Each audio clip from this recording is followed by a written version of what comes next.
Welcome to Beyond HR, the podcast for people-first leaders who know that HR is about more than checklists and compliance. I'm Paige, your co-host, and we will explore the real challenges shaping today's workplaces. From burnout and belonging to strategy and storytelling, we're bringing you honest conversations, practical insights, and a fresh take on what it means to lead with heart in the world of work.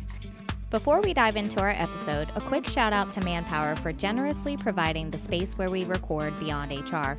And here's a quick word from our launch sponsor. If you're feeling stretched thin, juggling big changes, emotional labor, and communication breakdowns, you're not alone. Hi everyone, I'm Dan Kaplan, founder of Bring Disc to Life, an online community for aspiring leaders and HR professionals. We give you the strategies, tools, and encouragement to communicate in ways that increase your influence while lowering your stress. Using DISC, the 5 behaviors, and mindfulness, you'll learn to stay grounded, read minds, and frame your message to influence others. We have live workshops every month, group coaching to unpack tough situations, and tons of easy-to-use scripts, strategies, and resources that you can apply right away without adding more to your plate. So come refuel with a community that gets you and wants to help you speak your truth in a way that's heard. Join us at confidentcommunicator.com and click on community. That's confidentcommunicator.com. Lead yourself and others will follow. Give us a little breakdown on who you are, what do you do, and then we do have a underlying question that we like to ask everybody. Mm-hmm. And I'll let Paige ask that one out. Yeah. So kind of looking beyond what you do specifically and beyond the expectations, whether you set them for yourself or somebody sets them for you based on your clients, who would you say that you are at your core and what fuels your passion for the work that you do? So that's a fantastic question. It's a loaded question, but I love it. Yeah. Yep. Thank you for asking that. So I think at my core, I am somebody who lives very soulfully. So I live at the soul level deeply, feel deeply, think deeply, process things deeply. And I wake up every day, honestly grateful, excited about the day. That's a practice that I had to get into, and it has honestly changed my life. I think this world is beautiful. I love the earth. I love nature. I love people. And there are tough things in life. So life isn't all easy and good. There's a lot of hard in life, but I think we have to embrace all of that. And I think part of what brings me so much joy is that journey of leaning into that, navigating all of that, and still finding the lessons and the strength and building the resilience, which I think, obviously has to be cultivated. So for me, I've had a lot of tough times in my life. I've lost not just one, but 2 sisters to addiction. Lost my marriage to alcohol, lost my dad to an 11-year battle with Alzheimer's. So I'm really getting deep into it here already, but it's kind of part of what makes me who I am at that soul level. And sometimes I think about myself sort of like, I guess, a bird that's wing is injured and it can no longer fly. And for years, I think that was me. I felt grounded. I couldn't fly. I lost my spark. I lost that passion. I didn't really know my worth anymore. I didn't really know I could fly, right? And then, went through that process of healing and then one day said, it's time to fly again. And did, and realized that I was stronger than ever, like that little bird. The wing was stronger, right? And just enjoying the view and being grateful for all of it. That's kind of how I think about myself sometimes. And I like to ignite that spark in other people. I want other people to see their sense of purpose. We're not here to take up space. The fact that we're here, each of us is a miracle. I mean, 1 in 400 trillion is the odds that they give you for being born. So you wouldn't buy a lottery ticket, right? With those odds. And so you've already won. So we're not here to just take up space. We're here to live with purpose and passion. And I think that's what fuels me every day. Just waking up with gratitude and trying to live that in not just big ways, but small ways. And one of the things that we definitely want to do for the audience is take things of essence and put them into practicality. What did that process look like for you? Like, what was that thing that you did that kind of was like the cold water in your face? Yeah. So one of the first things that I realized was that in order to grow, I had to start getting out of my comfort zone. Mm-hmm. I had to start doing things that actually terrified me. So I went on a process of getting uncomfortable and of just stepping into that discomfort. One of the first things that I did during this I had sort of an awakening time where I realized, oh my gosh, I think I've kind of been sleepwalking a little bit through life. Mm-hmm. I used to be an avid reader, and I am now. But there was a spell there when I was going through so much with my sisters and just a lot of loss and heartache where I feel like I did lose myself. I stopped reading novels for years. And then I met somebody who was really into reading, and that prompted something in me. You know, I believe people come into your life for a reason. Mm-hmm. And I think that was one of the reasons that this person came into my life, was to inspire that love of reading in me again. So I started to really reconnect with who I was. And I realized I've got to do something that is really, really tough. So I always was afraid to sing. I always wanted to be able to sing. And my mom, I love her. She's still with us. She's just wonderful. But she used to laugh when I would sing. Mm-hmm. She used to say, you know, she thought it was funny that I was, you know, putting on a funny production if I would try to sing as a kid. So I always had this fear around singing. So I decided I was going to try out for a musical. Okay. And I was fortunate enough to know a director of a theater company that made it easy for me to find that opportunity to audition. So I did. And I got a spot in the musical. It was Les Mis. Mm-hmm. And I was one of the lovely ladies and had some really cool opportunities. I feel like out of all the musicals you could do, you went like deep in. I went right in. Because I've seen that movie. I'm like, that is not an easy musical. It's not. And my first time on stage, I remember, oh my goodness, when the lights were about to go up on my first scene and I was sitting there with 3 others in this little vignette. It was an amazing scene. And I was shaking like a leaf. But at that moment, I was also like, oh my gosh, I did this thing. Doing this, yeah. I did this. Yeah. You know, it's so crazy. So as you're talking about singing, and a lot of people don't know that I love to sing, and toot my own horn, I sing pretty well.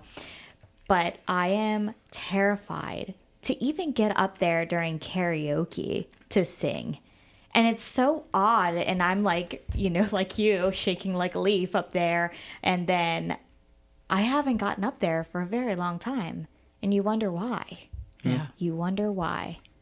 And it's like those kind of conversations that make you start pinpointing those things. You know, what are the things that I stopped doing that gave me that life, or that essence of I'm bigger than what's in front of me. Yeah. Yeah. And intentionally thinking about what can I do to build courage. Right. And maybe for you, finding a stage to get up on is that thing that maybe is calling out to you. Mm-hmm. Mm-hmm. Or getting back into coaching, which is something that I actually am doing again. I took a little hiatus, you know, once you have kids, it changes slightly, but I've decided I'm taking my little 6-year-old girl to volleyball practice with me this fall. And so she can actually be into what I love too, hopefully. You know, we never force that type of thing, but I would say coaching, even in a sense, getting back into that, you know, really finding yourself, like what you were saying, you sort of kind of lose yourself in a sense. Yeah, I think it's really important that we follow the cues of our childhood too, to look back. What were the things that I loved to do? Yeah. And when we look back and we think about those things, well, why did I stop doing them? Was it because I lost interest? And if so, why? Maybe we're not meant to do the same things for the rest of our lives. But was it because somewhere along the way I was discouraged or life just got too heavy? Because I believe we find clues in the things that we loved to do when we were 11 or 12 years old. Absolutely. And I could be found sitting under a tree reading a book. No. Or riding my bike. So that was kind of like your first hard thing that you got back into. Yeah. Are there any other things that kind of made you feel like brought your spark back? Yes. So I think that, first of all, really being very intentional about who you're surrounding yourself with.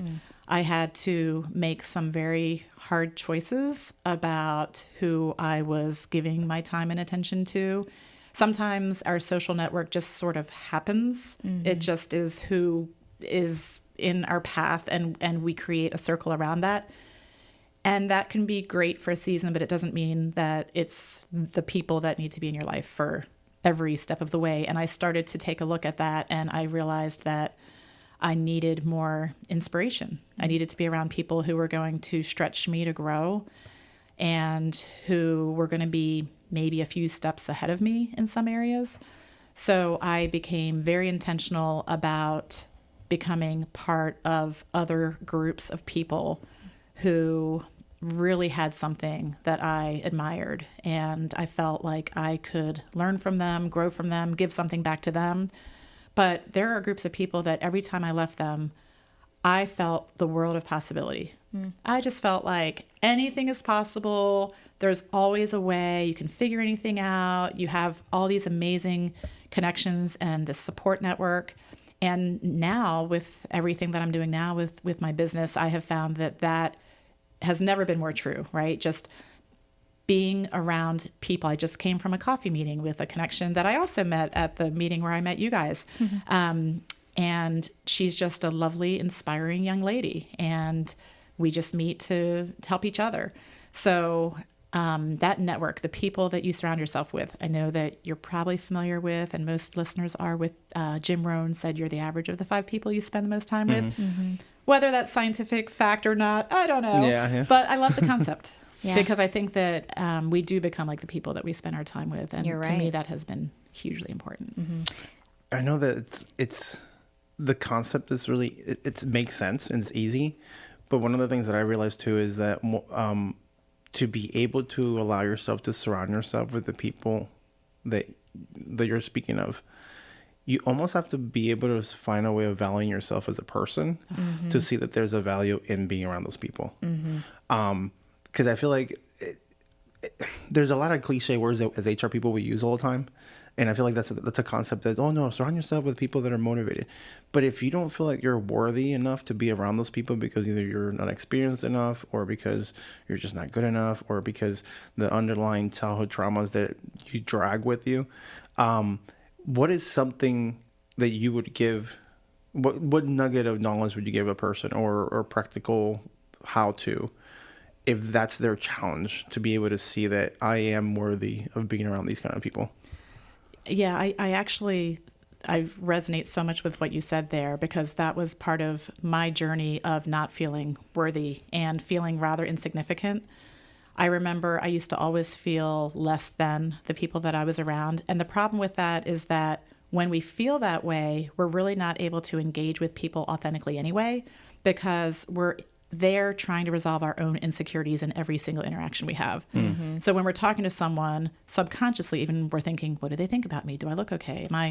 Do I belong here? Right? Yeah. So it is super important that we do enter these conversations with that place of, I belong in this room. I belong at this table. Unfortunately, I don't think that there's any one easy way to get there. I really wish that there was a quick tip or nugget. I think it's a journey. And I think it's really that process of going inside, which is maybe part of what I love about that inner work, is that it just lights you up inside, right?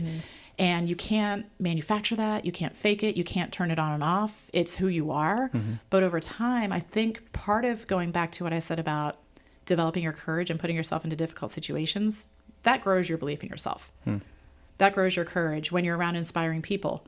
That also grows your belief in yourself. You see reflected back to you and you get that kind of positive feedback. And then just continuing to just grow and learn and serve other people and grow your confidence. Then you can enter those types of places, rooms, conversations, honestly from a place of authenticity, where you're able to really interact with that other person and hear them instead of constantly thinking through, how am I being perceived? Do I belong here? You know, yesterday I actually went to a conference, and it was the first HR conference where I felt comfortable. And it's odd to say that, but when someone sees you and they're like, oh my gosh, hi, how are you? I haven't seen you in forever. You know, I didn't expect to see you here. I'm like, well, I'm here. And they were like over the top excited to see me. And then I was like, oh, am I supposed to be here? Like, you know, it's just that feeling of fulfillment and knowing you are worthy. Yeah, it's so validating. And again, going back to being around the right people, when you're around the right people, you're going to have your little cheerleaders. You're going to have people who see something in you that you probably didn't see in yourself. And to have them say, you're amazing. I mean, how powerful is that? Yeah. Yeah. Yeah. Yeah, we're getting emotional. I see your emotion. Yeah. And that's the power of human connection. Yeah. That's why we like talking. Yeah. Right? Yeah, right. It's so important to allow people to feel seen and that they're not alone. That's hard. It is. And it started with you showing up. Yep. And doing this, I mean, gosh, this terrified me. I won't lie. This terrified me, which is why I was like, let me think about it. You know, what does it take to do this? Can I do this? I don't know. But clearly we're here, and we're here to help, of course, you know, ourselves through these things, but be able to help others. It's so important. Yeah. And I think there's something to be said behind the idea, which is heartbreaking to me. And again, it's re-emphasized and reinforced when we talk to people, is that we're all struggling and fighting through this on our own, not realizing there's other people with us in it, you know. And I just kind of visualize, you know, the ocean where everybody's on their own little raft trying to look for help, but we're so far away from each other that you can't see the speck in the horizon. Not realizing that if you just swim a little closer, you might be able to find somebody that at least goes through it with you. Right. Because it can be a very, very lonely process. It can be. And I think it goes back to what we're talking about this morning, where like when you're supposed to be holding the ground and supposed to be that essence of support and foundation for other people, and you don't have that in your own life, or maybe you have it, but you haven't acknowledged it or been able to identify it, it's heartbreaking. Yeah, and you have to find it. I mean, you do have to, because you can't pour from an empty cup, right? Yeah. So taking care of ourselves and finding that supportive network, it's a job, right? We have to be I think one of the things I've learned over the years more than ever is we have to be so intentional about how we pursue life. If we wait for things to happen, we're going to be a product of whoever happens to come along in our life and wherever we happen to end up. But we can craft so much by the intentional choices we make. We can seek out positive people, positive experiences. And in the role of HR, it is very exhausting. You know, there's so much giving, and that's the role. And it's a gold star role. I mean, it's amazing. But there you are, and you're so much more than that, right? And to find that personal support, the place that you can take your cares and your worries to, and you're going to do better showing up for other people when you take care of yourself. Yeah, and that was one of the takeaways this morning too.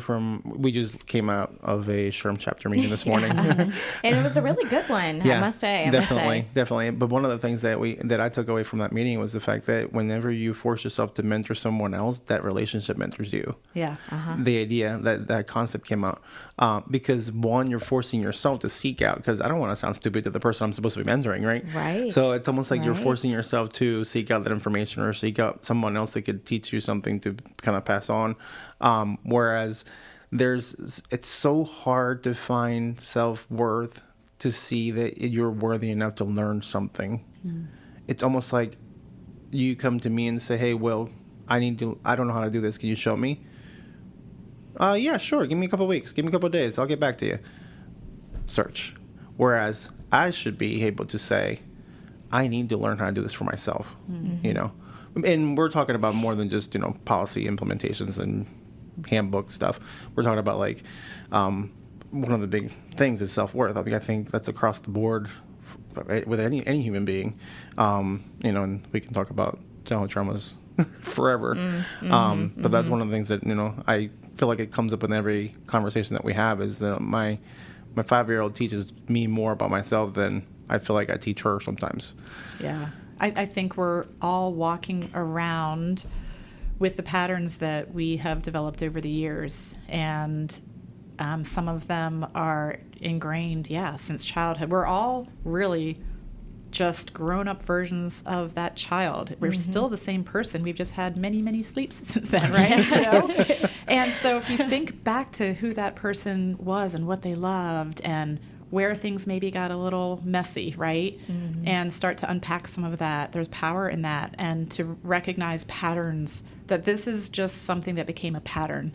And if it still serves me and others, great. But if not, I can break that. And I do think, to your point about self-worth, I think that everybody struggles with it to some degree because we are human, we are flawed, we are frail, we have our insecurities. But I think it's what we do with them. And even the most seemingly confident person still has moments of self-doubt or imposter syndrome, right? Because it's just part of being human. But to be able to be intentional again about it and recognize it when it comes up. Oh, here comes your little self-doubt again, you know. But you're doing great things. Your heart's, you know, and to be able to still see the things that we want to tweak. Like you talked about learning. Yeah, we all have so much learning to do. And that's great. That's part of life. I don't ever want to stop learning. Yeah. So being in your situation and saying being intentional and trying to find, you know, the positive people, the, you know, folks you really want to be around, because you will mirror their image, believe it or not. I mean, we've said that already. And I know even at organizations, you start to act like them, right? And whether you like it or not, that and once you figure out you don't like it, it's time to move on, in my opinion. So what would you say to folks who are actually listening? How can you be intentional with finding the people? Like, how do you do that? How do you get started? Yeah. One thing that I have found is, and I think SHRM is a wonderful example of a group of like-minded people who obviously have a similar mission. You find people from all different sides of HR there and HR support, but everyone is there as a professional for similar reasons of learning, growth, and connection. I was just about to say that, so I appreciate you saying that. Yeah, I think that's so important. I also have a women's leadership group that I run called GLOW, Growing the Leadership of Women, and that was part of the reason that I developed that, so that women would have that place where they can go and talk about life and self-leadership and all the things. There are so many groups out there, and you know, so you can join a formal group for one thing. There's groups related to hobbies. There's groups related to your profession. If you're a woman, there's women's business networking groups. There's different coalitions. I had 2 meetings this morning. The first one was a breakfast at my county's youth service bureau through the Chamber of Commerce. Nice. And the Chamber is a wonderful place to connect with people because they're just motivated and getting to know all about their local county. It's just a wonderful place. And then there are people in your life who cross your path. And when you start to be more intentional, you can notice this is a giver, or this is somebody who is reliable and they keep their commitments. That's the kind of person that I want to be around more. And I think it's important to nurture those relationships. Life is busy, but when you find someone who just lights you up in a certain way, and there's just this relationship that's easy and you know they're in your corner, I think that's a big thing. Surrounding yourself with people that you know they're in your corner and you're in their corner. Not everyone's in your corner, you know? You can have very fun relationships, but they're not really in your corner. You really want to be mindful of that. But when you do find those people, yeah, it's an effort to reach out and to, you know, get together for lunch or go to a show together, whatever it is. But it just gives you back so much in return. So I really do think it's just, you have to be aware and intentional and look for those opportunities and cultivate those relationships. Yeah. And then all of a sudden you go, oh, I am surrounded with all these amazing people, it's not as much of an effort anymore to think a certain way or feel a certain way. It's just the way I wake up because it's become second nature because that's what I'm surrounded with. And you just show up. And you just show up. Yep. Yep. I, personally, I talk about auras a lot, and someone once told me that I have a rainbow aura. Oh, I and love I'm that. like, really? And so it was kind of that, oh my gosh, are you serious? I actually have a rainbow aura? Wait, what does that mean? And then they were telling me everything, like people just are drawn to you for some reason, and they just want to be around you, and they just get excited to see you. And I've never known that. I didn't know that. And once they told me that, I'm like, you're right. Well, no wonder people come to me all the time. Good, bad, ugly. I'm not sure. But you also find the folks that don't want that in life, that will just suck the life out of you. And that they are, maybe unknowingly, they're out there and they are not wanting to be positive. They don't want to be motivated. They just want to be stuck in their own things. But based on what we're saying, maybe that's, embedded in the people that they've been around. That's embedded with their childhood trauma. That's embedded in, their 12-year-old them. Right? Yeah, and one thing that I have learned is that you cannot cure somebody, and you can have a lot of compassion and love in your heart for somebody, but it doesn't mean that they're meant to take up a prominent place in your life. True. They're not friends. They're not, and you can still perhaps be a friend to them, but do they come into your inner circle on a daily basis where it's affecting your mindset and your attitude? We really do need to protect that space around us. And I love what you said about the aura, because I think that we all show up with a certain, I usually think about it, there's just this energy that we bring. And what is that? If we actually ask ourselves, how am I showing up in this world? Is it with a positive energy? Is it with a draining energy, complaining, negative, critical? Is it vibrant? Is it purpose-filled? Is it inspiring, energizing to other people? And ultimately, that's what I think leadership is. I think leadership is energy. So if we really want to grow, we need to self-assess. How am I showing up? Always tired and blah? Or is there some kind of empowering energy where I'm helping other people grow into the next best version of themselves? Absolutely. Or is it a rainbow aura? Whatever we want to call it, right? Yeah. Energy, vibration, aura. I think it's really all the same thing. And to your point, it's not for everybody. There are people who want to stay stuck in they don't know they want to stay stuck, but they do. Right? And you're not for everybody, and everyone's not for you. Absolutely. Hands down. Yep. Yeah, and one of the things that I'm coming to, well, I think I've come to the realization. I think I'm just more aware of it now. I think a lot of what you're saying is so true. The whole intention and awareness kind of are like intertwined side by side.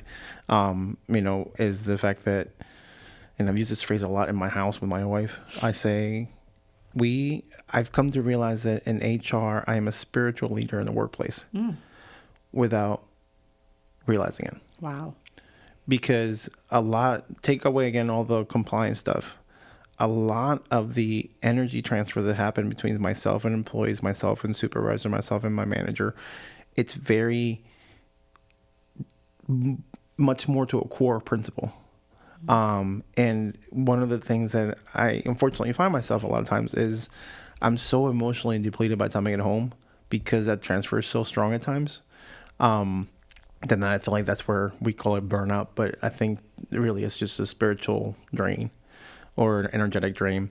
But I just have to be careful sometimes when I use the word spirituality, because some people get freaked out by the word. But at the end of the day, like, it's just whatever word you want to put on it. We are spiritual healers in our workplaces, like it or not.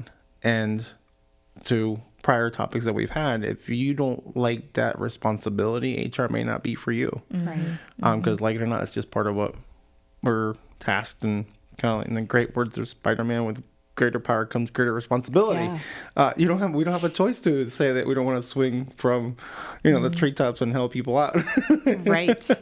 We're a therapist without a title. Yeah. Or the background, or the knowledge, frankly, for therapy. Right. But we are there to essentially be a therapist that just listens, though. And that's, I think, the difference. We're not trying to find, the medical background of people. We are there to coach them and guide them, which is very different than therapy. But it feels like it some days. Yeah. And I think it's such a great point, because I think that many people think of HR as very transactional.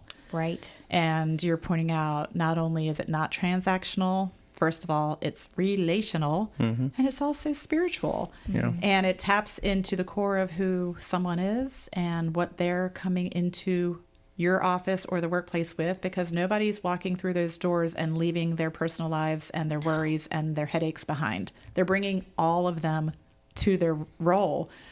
And sometimes I think about HR too, almost like you're almost in a parental, role, a maternal, paternal role. Sometimes you're the person that they're looking to for support, advice, cheerleading, whatever that may be. It's so many different hats to wear.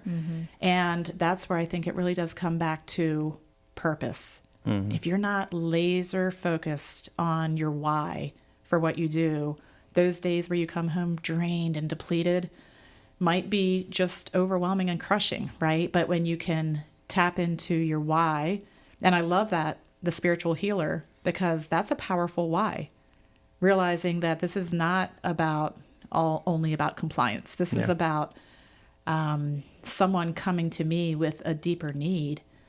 Does that make you feel a little bit more connected to your purpose and your why when you think about it that way?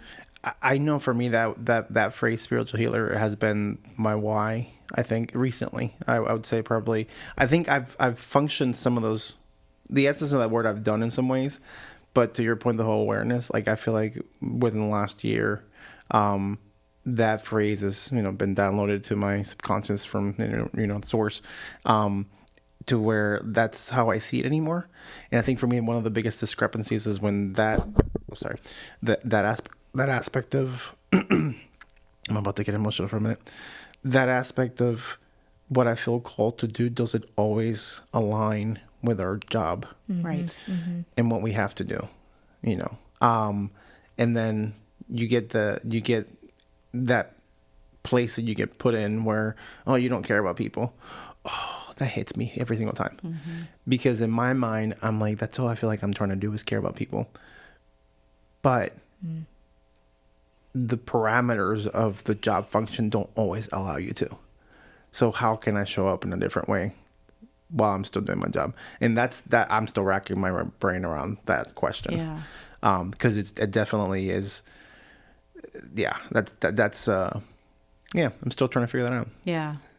And you're probably not always recognized for the human care, from others who really don't understand the role that you play. It may appear more transactional from the outside looking in, and to not recognize all that you actually are bringing can probably be very discouraging. Yeah. To maybe not feel that understanding of the really critical deep work that you're doing. And I don't think that we can separate the humanity of dealing with people from organizational performance and strategy. They're interwoven because people are going to show up as their best when they do feel cared for. Yeah. I mean, we know that. Studies show it. We don't even need studies to show it, but studies do show it, right? Right. And when people feel cared for, when they feel connection, which you're providing with that, and when they feel connection between their own aspirations and the organization's aspirations and with people and the culture, that's when you're going to get these employees who don't want to leave and who are connected and productive and energized and innovative. So it has to be relational and spiritual. It can't just be transactional. Yeah, and I remember once upon a time early in my career, I used to always use the phrase when you did orientations. I don't know if either one of you have ever done this. We want to make sure that you leave your emotions at the door. We're here to do our job. And then whenever you go home, you leave what happens at work, and you leave home at home. I remember using those phrases early on in my career and as part of my onboarding. And now I'm like catching myself like that. First, it should never have happened. So shame on me for doing that, right? Have some grace to know that I was learning, right? But then now it's like anytime I hear anybody say we need to leave our emotions at the door, I'm like, how is that even possible? How can you expect a raw human being who just had a family member died or die, or who had a really close pet die, or just lost their house, lost their whatever, ask them to say, you know what, that frame right there, emotions stay out there, whatever crap you're going through stays out there. You're literally need to come in. saying, I do not care. Yeah. I do not care what you're going through. I do not care to hear about it. I do not care. I know recently I've tried to combat that a little bit. So in the current organization I work for, and honestly, they're wonderful people. I can't say more good things about them for real. And I don't just say that lightly. I actually created a training surrounding bringing your full selves to work. And it was crafted specific to what we do, incorporated a lot of like employee pictures, and I had folks actually talk about those pictures, and I looped it all back around and said, this is why we bring our full selves to work, because we can actually work better together and without one another, and everything that we bring to the table, all of our experiences together, that is what makes us us. And if you try to leave things at the door, good luck, because it doesn't work. And then you can't, work to, the capacity that that you actually can do if you feel like you're not heard or you're not cared about. Yeah, it's treating people like a commodity. Right. Number, they always say, you're just a number, those types of things. You've heard that. You've probably also heard the phrase of HR is not your friend. Have you seen that lately? I've heard it. oh, that just stings every single time I see it. And, I wonder, is that a big reason why HR people feel so isolated? Because you literally can't make friends at work. Because where do you find those grounds? And also, do they want to be around you because they have this stigma behind it of, ooh, scary HR, scary principal, everything that I'm going to tell them, they're going to take, and they are just going to just make my life a living hell. I don't know. Yeah, it's like, whose side is HR on, right? Yeah. The people or leadership? We have something special for you this launch month on Beyond HR, a partnership with the People Readiness Company. They help teams thrive through change by focusing on what really drives transformation, people. Their platform offers daily practice, real-time coaching, and tools like the Readiness Queue designed to build alignment, emotional intelligence, and adaptability. And here's the best part. They're offering free access to their full platform, including bi-weekly sessions, for 6 months starting July 7th for 12 of our listeners. It's first come, first serve, so email us at beyondhrpodcast@gmail.com if you want in. Big thanks to the People Readiness Company. And now, back to the episode. Being that liaison is such an important role, but yet often, you are the policy enforcers, and Gosh. Are they going to be running back to leadership with this? Right. And I think it's just so important that we really do allow people to bring their full selves. We cannot compartmentalize who we are. And we're emotional beings, so we can't leave that at home. Yeah. And we're physical beings, we're intellectual beings, social beings, spiritual beings. We bring all of it with us. And I think that not only do we need to create space for that, for people to bring all of that, we need to create cultures that recognize, because a culture of an organization is really like a living, breathing thing, right? Yeah. It has physical elements to it, spiritual, social, emotional, intellectual. Are we creating cultures that are healthy in each of those areas? And if we don't, the data show engagement numbers are poor. And the most recent report from Gallup, they went down this year.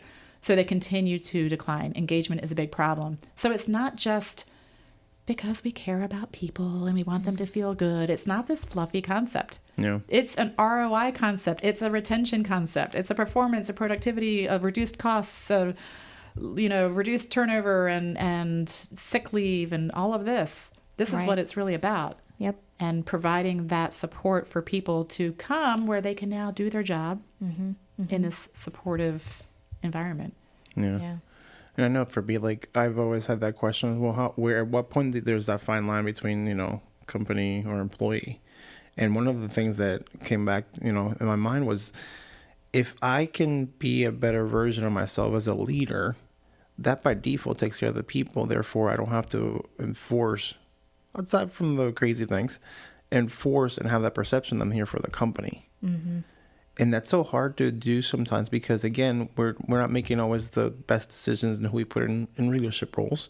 You know, we take high-performing individuals and, okay, you're a manager now. You're going to be in charge of people. I almost wish like there was a way of hiring two different managers, have an operational manager and have a people manager. You know, to where all the issues with people, they're going to go to this individual, and all the system issues are going to go to this individual, because it's so hard, and it's even harder to train leadership that doesn't necessarily naturally gravitate to that kind of personality type, to be that and understand that you have to be that, even if it's not who you are, because you are now at that level that needs to be. Oh my gosh, you're speaking my soul passion here.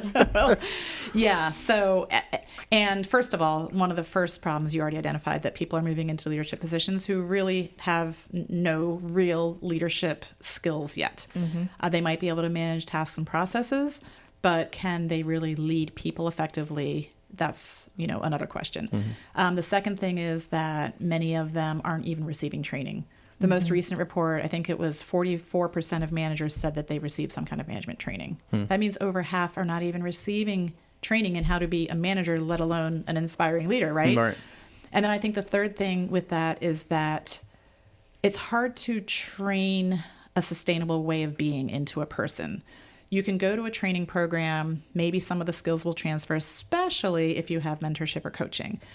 But really being a good leader is a way of being. And what you said was just beautiful about the more you are a better leader, the more the other things take care of themselves. I think that's exactly what it is. It's showing up as somebody who actually is caring, as opposed to someone who's trying to care. I mean, take some of the communication skills training. You learn how to be an active listener. Well, underneath it all, if you don't really care about what the person's saying, those skills are going to just fall by the wayside. You can learn them in a workshop, but you're not going to be a good active listener if you don't really care what the people are saying. So I think it's really, and in my book, Character Leadership, I talk about this whole concept about being a vessel leader. Mm-hmm. And that is that concept of it's who you become, where you are that vessel through which the positive change and impact can flow to the people. So yes, you're still dealing with results and strategies and processes and business outcomes. Absolutely. The best leaders care about all of that, but they also have a way of helping empower people and guiding them to their own solutions and caring about their well-being and team building and collaboration over me, it's really others-centric rather than me. Mm-hmm. And it's pulling people towards a goal rather than always having to push them or blaming people. So I think you hit the nail on the head with that. It's really, and that's why I'm so passionate about that, because I think it's really the only kind of sustainable leadership. The only sustainable leadership is the kind that emanates from the inside out. So it's that process of becoming. And I believe leadership is when everywhere we go in life, when we go to the grocery store, we can be a leader to how we interact with the people at the grocery store. Mm-hmm. So it's not just these official leadership positions. So how are we showing up? Are we showing up with compassion and creating space for people? Or, there's so much in the workplace with trust issues right now and incivility and poor communication and burnout, like you said.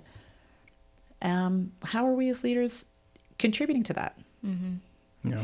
That's a really good segue to specifically on burnout. So we've heard time and time again where HR and leadership in general are burnt out. They're emotionally drained, like we were talking about a lot earlier. And people are really struggling. So, we talked a lot about not being able, if we don't, take care of ourselves, we can't take care of others. So what are some of the things that you've seen, if you have, in burnout? And when you're getting close to burnout, what do you do and how can you actually spot that? Because sometimes people, you burn out because you don't realize that you're actually getting burnt out. but you're seeing that fire dim a little bit, but you don't know why. So can you talk to me a little bit about that and what to keep a lookout for? Yeah, I really love the topic of burnout, not because I love burnout, but because I think that so many people experience it, and yet there is so much hope around it if we can recognize it and we can do things to take care of ourselves and to mitigate stress and all of that. The first thing I'll say is I think that it's important to understand that burnout evidences itself very differently among different people. Mm-hmm. So what one person experiences as burnout could be very, very different than the next person. Also, I think busyness and burnout are two different things. So I am very busy right now. I'm working crazy hours on my own business and all the things, but I'm not burned out because what I'm doing is in alignment with my goals, my values, my passions. So I'm energized even though I'm crazy busy. I guess that's where the phrase comes from, when you're doing what you love is not work. It's exactly. And are there still parts to it that, there are things that I don't enjoy doing about it. Mm-hmm. There are things that don't come naturally to me on the business side, because most people who start a business don't start it because they love spreadsheets and, reaching out cold contacts and drumming up business. We do it because we're passionate about something and we want to produce content. So there are parts about it that are work, but overall, still, there's that joy because it's this baby that I birthed and I'm brought into the world and I want to help people. So my house is rather messy right now, and that's a sign of it, but that's a sign of busyness right now for me rather than burnout. For me, I noticed burnout, personally for me, would be things like now I'm dreaming about trying to find solutions to a problem. Or I wake up and my jaw hurts because I clenched clenching your teeth my at night. teeth at night. For some people, their eating patterns or their sleep patterns change. They're either eating more or less, sleeping more or less. Irritability, all of a sudden snapping at people, obviously. Losing interest in things that they're normally really interested in. I think the big one at work with burnout is that honestly people stop caring as much about the work they're doing because it's coming at too much of a personal cost. They might feel disillusioned. They might feel dismissed.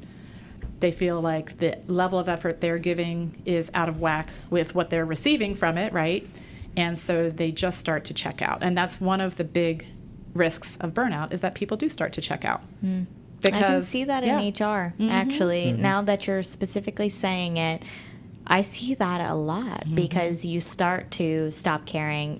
Will was saying earlier, you start to kind of despise the people side because you're like, oh, another problem. Sally has another problem today, and I'm just tired of dealing with it because I myself am dealing with other things in life too, and doesn't she understand? And you go through this whole entire spiral type of thing.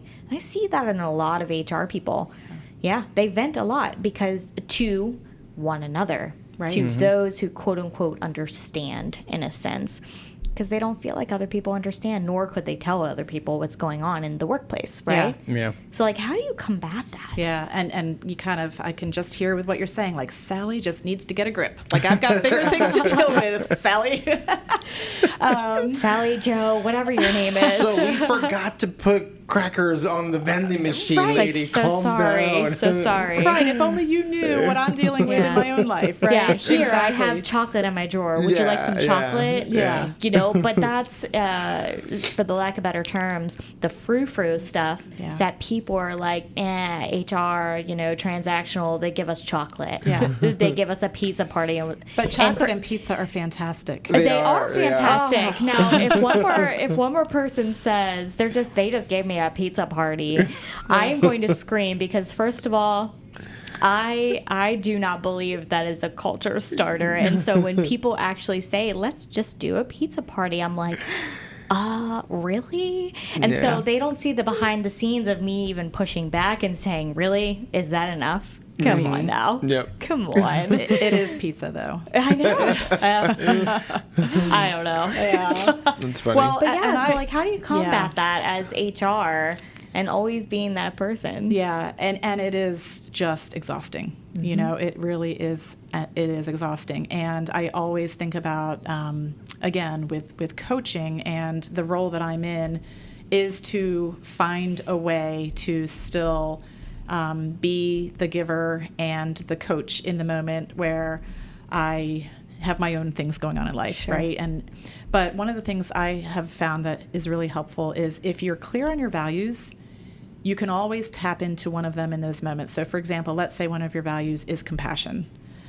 You no longer have to feel so battered around by Sally, right?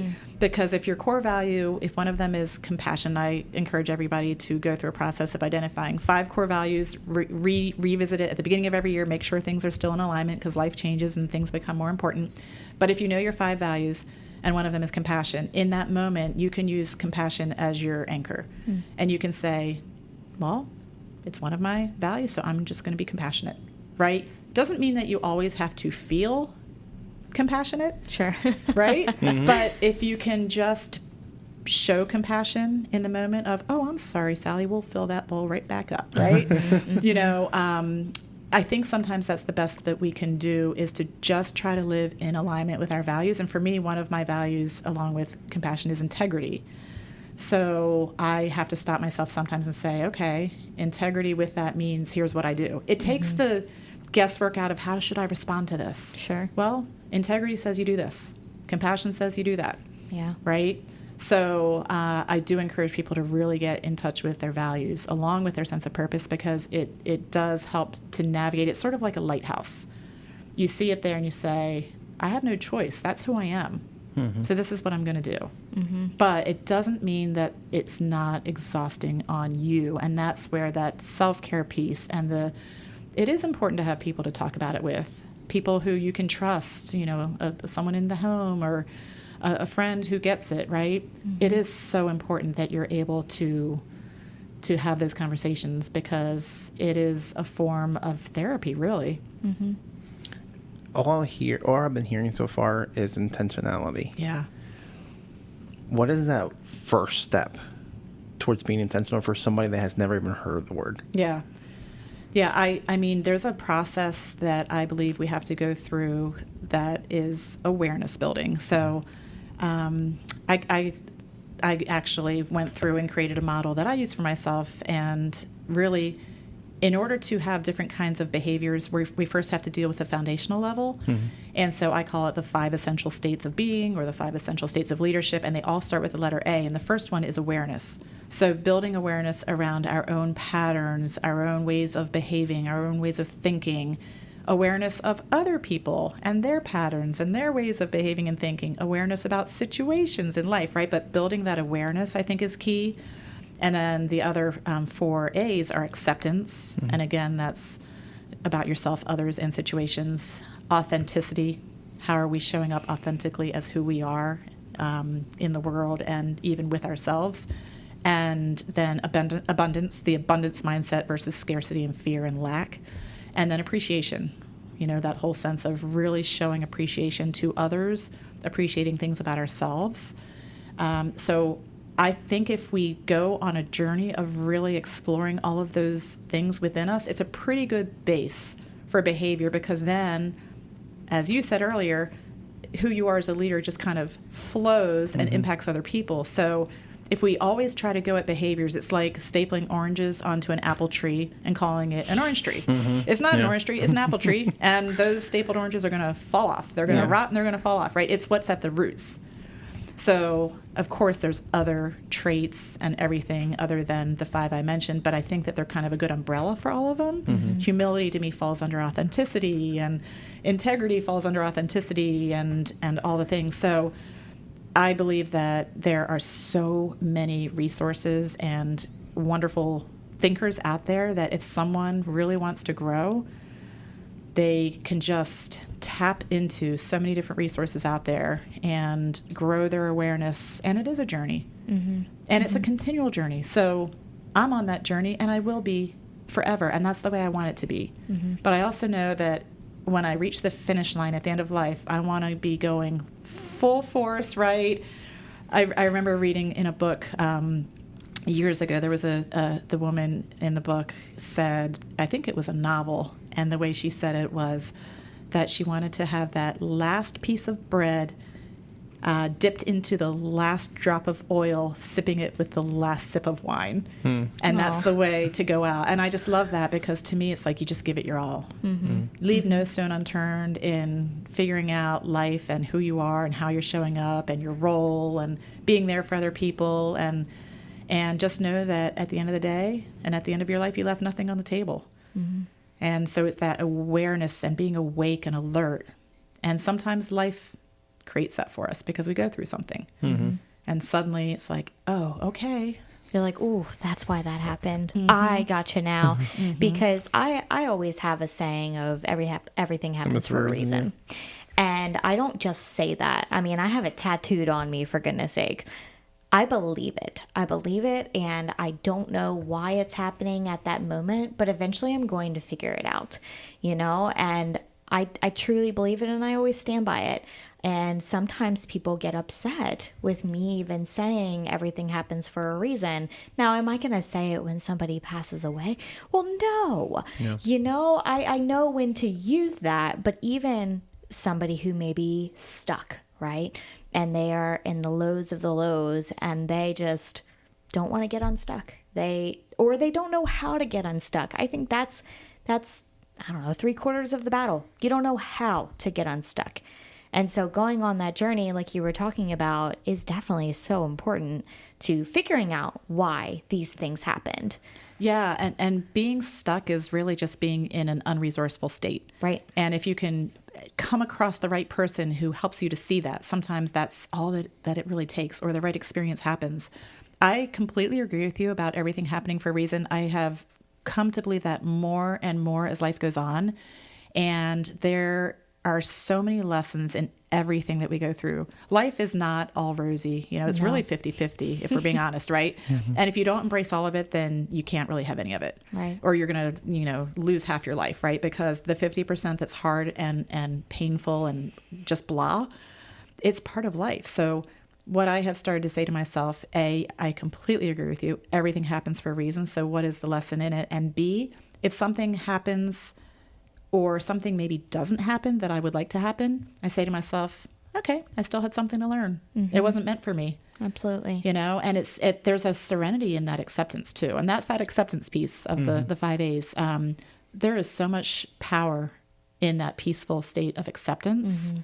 And when we become more centered in ourselves, I think that we're better leaders. Yep. Because we show it more authentically too. Yes. Yes. Yep. For the next A. Yeah, exactly. Pulling in all those A's. Yeah. I'm not going to forget those A's. I'm going to get the A really tattooed onto. I just haven't done it yet, but it's going to be tattooed right there. Yeah, that's awesome. Hey, maybe I'll get it. I'll get the A right next to everything happens for a reason. Exactly. A. What about you? You get the A? Yeah, I'm going to have to keep the trend going. Yeah. We'll just show it on every single podcast. That's right. Every photo. A. Exactly. And then you're like, what does that stand for? I don't remember. That's right. This woman. When I'm like 85 years old, what is this A for? I don't remember.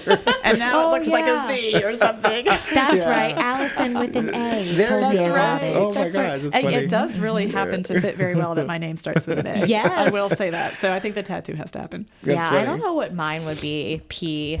P. Oh, there's a lot of great P words though. Persistence, passion. Oh yeah, purpose. Purpose. Oh yeah. Oh, you're getting the P. P for the purpose. Oh, you're getting the P. All right, got PP. No, and I know it's so hard sometimes though with trying to be that whole concept you were saying about the whole awareness and even following the whole train of A's, because ego gets in the way. And I know that because admitting that there's something to learn in everything means that there could be something wrong with me. Yeah. Either unwillingly or unaware, or I know I just don't want to change it. Yeah. Because I know there's things that I catch myself sometimes and I'm like, I need to work on that. Yeah, but I got too much stuff to do. I'll work on that some other day. And it's tough to be honest with ourselves like that. And why? Why is that so tough? Because we know that we're all a mess in some regards, right? But we're not. But Alison, we're not. what are you talking about? That's We're true. not a mess. Perfect. You're No. not. Because everybody comes to Because I'm us. supposed to be a parent. How can I tell my kid what to do or not do if I'm I'm a mess. Right. Right. And then you realize that people relate to people who are more vulnerable and real anyway. And so maybe we're all on this journey of trying to protect ourselves. And when we realize that there's something that we need to fix, it's a little unsettling because it disturbs that, or it threatens that sense of safety and security, especially, I don't know about you guys, if someone else points it out. Oh, yeah. Straight Like up. your child. Yeah, they'll call you out. In a heartbeat. Yes, savages. Exactly. But you know what? My theme about that, though. Our children are a mirror of ourselves. Yeah. So that's another thing that the last year or so that I'm trying to figure this whole awakening thing out. The realization that my 5-year-old daughter, and we have more than the 5-year-old. We have 5 total kids, but oh my gosh, she's the one that we kind of daily interact with. Yeah. She's a mirror of us. Yeah. And one of the things that my wife and I have been learning is that the things that we don't like that she does are really things that we like about ourselves that she's showing us. And it's like crap. And they'll call you out without calling you out intentionally. Yeah. I mean, I've seen my youngest do very wild things because she's 3 and she's the second child. You know what they say about second children. They are just the wild children. And she does some of these things. And I'm like, oh my gosh. I just did that the other day. Yeah. And then it breaks your heart and you're like, I don't want to be that anymore. Oh my goodness. And then you start to switch things because you become self-aware, right? Yeah. That's been kind of my motto for the past, 2 years or so, become more self-aware, because when you do, it's powerful. It's so powerful when you become self-aware in everything that you do. Yeah. Now, you can't focus all the time on that because you will drive yourself crazy. Yeah. So trying to find that middle ground can be super tough. But once you do, you're like, oh my gosh, this is what I've been missing this whole entire time. Well, I've been just trying to protect this shell around myself. And I think that we also sometimes need to stop taking ourselves so seriously.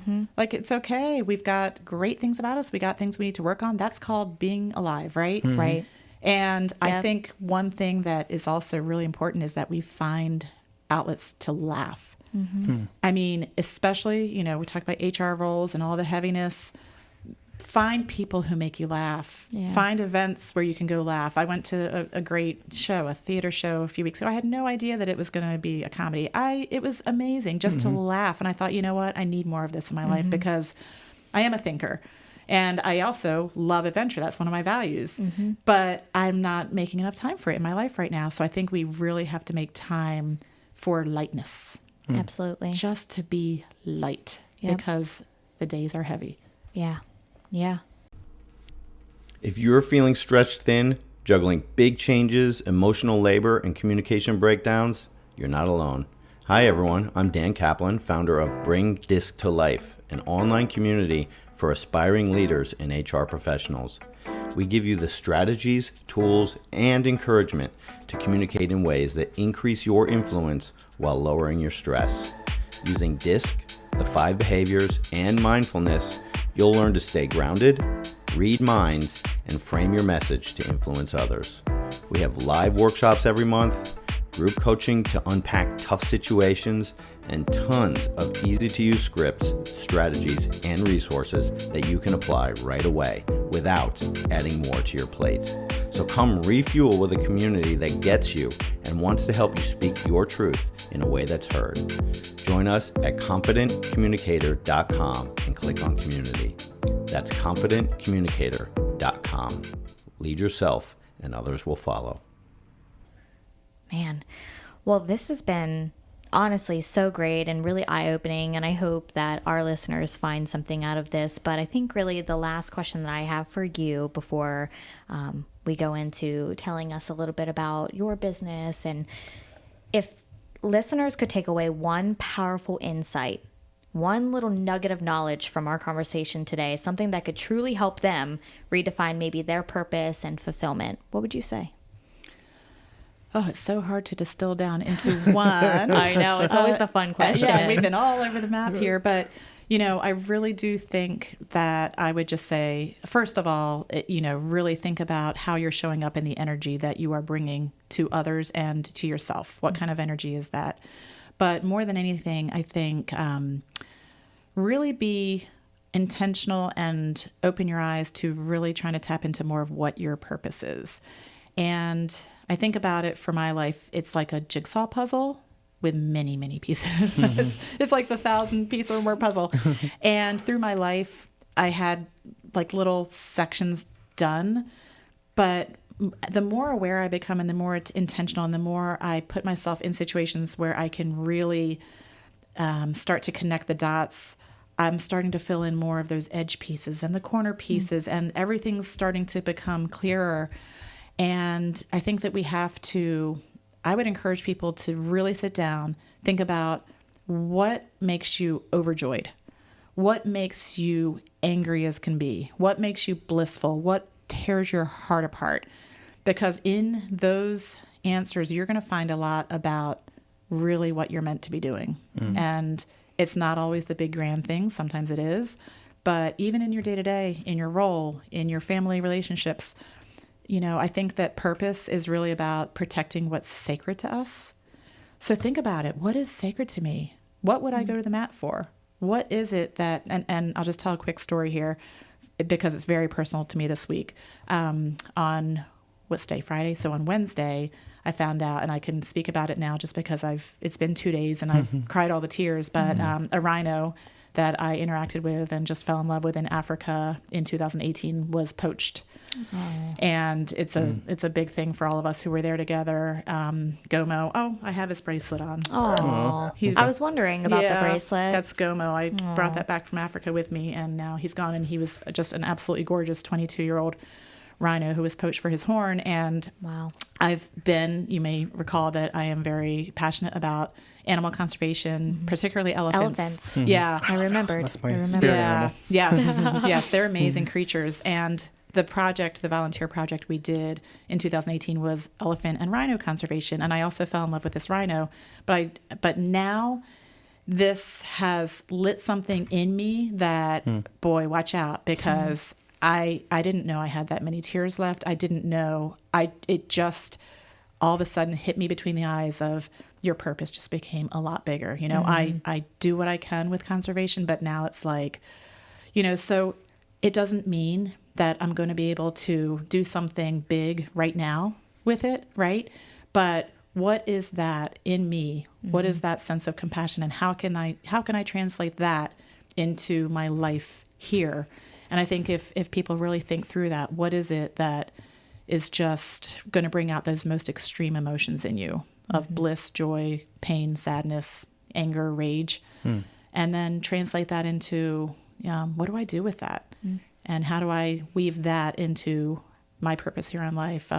So kind of philosophical, Yeah, sure. But look for the threads, because we're here for a reason. And that's what I would just leave everyone with is you're a miracle. You're here for a reason. So be intentional, put yourself in the right situations, and start to put those pieces of the puzzle together. Man, she was supposed to summarize, and then all she did is just literally dropped a nugget, and they're like, wait, we need to talk about this. Hold on a second. Oh, yeah. My apologies. No. Sounds like there's going to be a part 2 at some point. That's right. Has to be. We'll meet for coffee. Yeah. I'm all for it. I am all for coffee all the time. Maybe decaf once it comes to a certain time of day, so I'm not wired. I'm a decaf girl. Yeah. So tell us a little bit about your business, what you do, and then how can people actually connect with you? Yeah, so I started my business a few years ago, Wellness Society, LLC, and then I also have Pillars Leadership Group as part of that. And it's all about that intersection of leadership and wellness and helping leaders be well inside and out so that they can think well, live well, and lead well. My website is wellnesssocietyus.com. So there are 3 S's in the middle there, Wellness Society with the US.com on the end.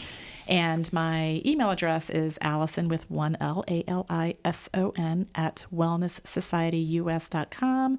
I would love to connect with anybody. I actually have my new speaker site being created, which is going to be my name.com. It's AlisonCJones.com. And that's going to be ready in about 2 weeks. Yeah. Awesome. Very excited about that. But I love to connect it, particularly with women. who are looking to grow in their leadership, but also love to come and collaborate with any organizations looking to improve their overall culture and leadership so that they can have more dynamic, energized, and productive workplaces.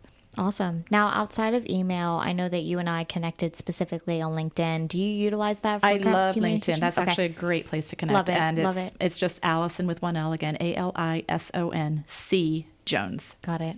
That's Lovely. the best place to connect, really. Yeah. Yeah. We love LinkedIn. I do clearly. too. I've only recently embraced it, and I'm really glad I did. Yes, actually, same with us. I mean, I can really speak for myself. I've used it in the past, once or...